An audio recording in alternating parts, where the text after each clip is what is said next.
और जब बहुत दर्द हो ना, हमेशा दूसरे के पर्सपेक्टिव से भी सोच के देखिए कि उसको ऐसा क्यों करना पड़ा। क्या पता कोई मजबूरी हो, कभी कभी होती है। मैं बुद्ध की मजबूरी सोच के परेशान होता हूँ कई बार, और फिर मैं सोचता हूँ कि काश यशोधरा जैसा व्यक्तित्व तो सबका होता। बुद्ध की रियल कहानी क्या है शायद किसी को नहीं पता। मैं जिस कहानी की बात कर रहा हूँ, मैथिली शरण गुप्त नाम के एक बड़े प्रसिद्ध कवि ने यशोधरा नाम की पुस्तक में वो कहानी लिखी है, भूमिका में जिक्र किया। बुद्ध बचपन से ही थोड़े से वैरागी किस्म के व्यक्ति थे। उनकी कुंडली देख के एक ज्योतिषी ने बताया भी था। माता पिता बहुत परेशान थे, शुद्धोदन उनके पिता का नाम था। माता पिता ने बहुत कोशिश की कि इस बच्चे का मन विरक्त न हो। अच्छा महल बनवाया, सारी सुविधाएं दी। जैसे ही बुद्ध थोड़े से किशोरावस्था में आए, उस समय की दुनिया की सबसे खूबसूरत महिला से, लड़की से, यशोधरा से उसकी शादी करवा दी। यशोधरा के पिता ने काफ़ी एग्जाम लिए बुद्ध जी के, वो सारे एग्जाम में पास हुए, तब जाके शादी हुई, ऐसे नहीं हुई। शादी हुई तो बुद्ध भी ठीक था, रमे रहे उस जीवन में। बेटा हुआ उनका राहुल। अब बुद्ध की विरक्ति का भाव बढ़ता जा रहा था। 29 साल की उम्र के आसपास ऐसा हुआ कि उन्होंने एक मृत व्यक्ति को देख लिया, एक बूढ़े को देखा, एक भिखारी को देखा, एक बीमार को देखा। विरक्त हो गए और उनका मन हुआ घर छोड़ दूं, ज्ञान की खोज में चला जाऊं। अब ज्ञान की खोज में जाएं, उनको पता है कि भाई मेरी पत्नी भी है, मेरा बेटा भी है, राज्य भी है, कैसे छोड़ दूं। छोड़ना जरूरी है। अंदर की आवाज है कि छोड़ो, तुम इस चीज के लिए नहीं बने हो, तुम्हारा स्वधर्म कुछ और है। बाहर की जिम्मेदारी है कि छोड़ नहीं सकते। मैं अनुमान करता हूं कि बुद्ध ने शायद अपने पिताजी से कहा हो कभी कि पिताजी मैं बहुत परेशान हूं, छोड़ना चाहता हूं। तो पिता ने समझा बुझा के मना किया होगा कि बेटा शोभा नहीं देता, ऐसा मत करो। हो सकता है पत्नी से भी बात की हो, पत्नी ने भी कहा हो कि ये क्या बात हुई, हम सबका जीवन तुम पे टिका है, बच्चा अभी बिस्तर से भी नहीं उतरा है, अभी तो चलना भी नहीं शुरू किया है, तुम ऐसी बात कर रहे हो। इसका जिक्र नहीं मिलता इतिहास में कि ये बात हुई कि नहीं हुई। और एक दिन बुद्ध ने तय किया और वो आधी रात को पत्नी और बेटे को सोता हुआ छोड़ के चले गए। इसको बौद्ध परंपरा में महाभिनिष्क्रमण कहते हैं, बुद्ध का अपने घर से निकल जाना। अब बुद्ध चले गए, लेकिन मैथिली शरण गुप्त यशोधरा के पर्सपेक्टिव से बुद्ध को देख रहे हैं। यशोधरा बहुत परेशान है, भाई पति चला गया है, बच्चे का पिता चला गया, मजाक थोड़ना है।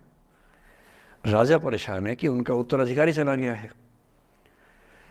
यशोधरा इतनी परेशान है, बहुत लंबे समय तक छंद आते रहते हैं कि वो कितनी बेचैन है, कितनी परेशान है।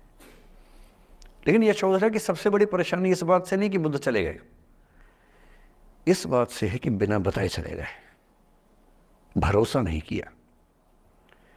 और वो अपनी सहेली से कहती है, सिद्धि हेतु स्वामी गए, यह गौरव की बात। मुझे गर्व है कि मेरा पति इतने महान काम के लिए गया है।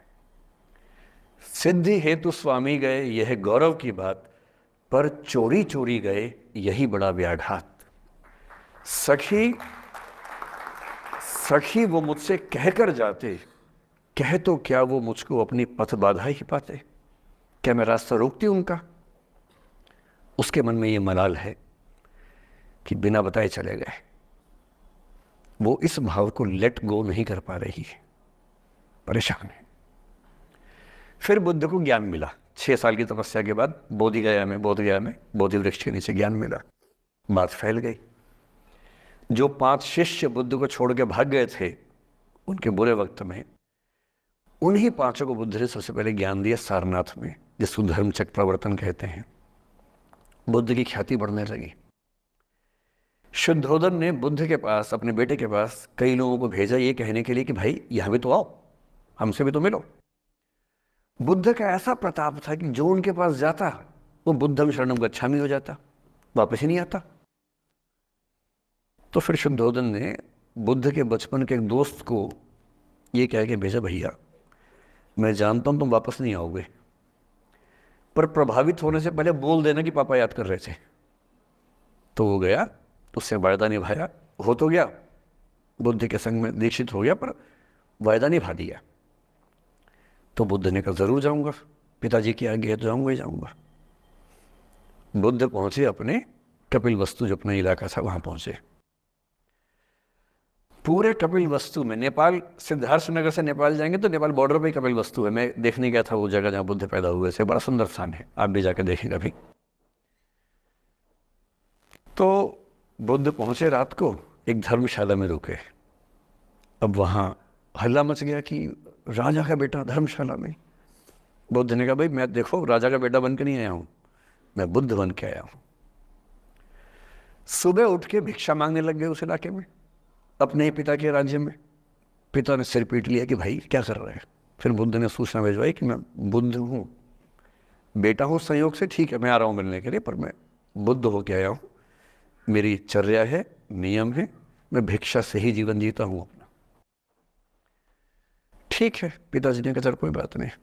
फिर बुद्ध गए पिता से मिलने, पिता से मिले, सबसे मिले भारी सभा में, लेकिन यशोधरा नहीं आई मिलने के लिए, लेट गो नहीं कर पा रहे थे। उसके मन में दर्द था, छुप के क्यों गया, बता के जाता।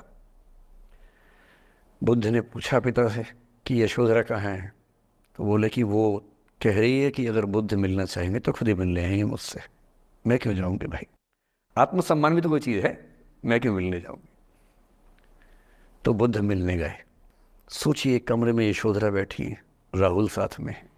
अब राहुल थोड़ा सा बड़ा हो गया है, 6-7 साल का है। बुद्ध गए हैं।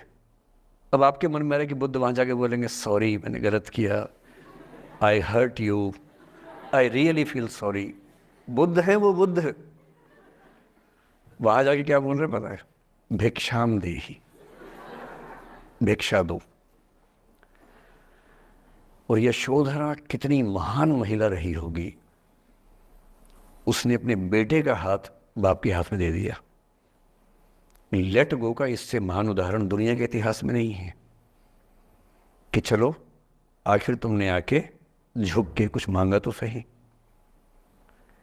उसकी जितनी ईगो थी, अहंकार था, सब विगलित हो गया।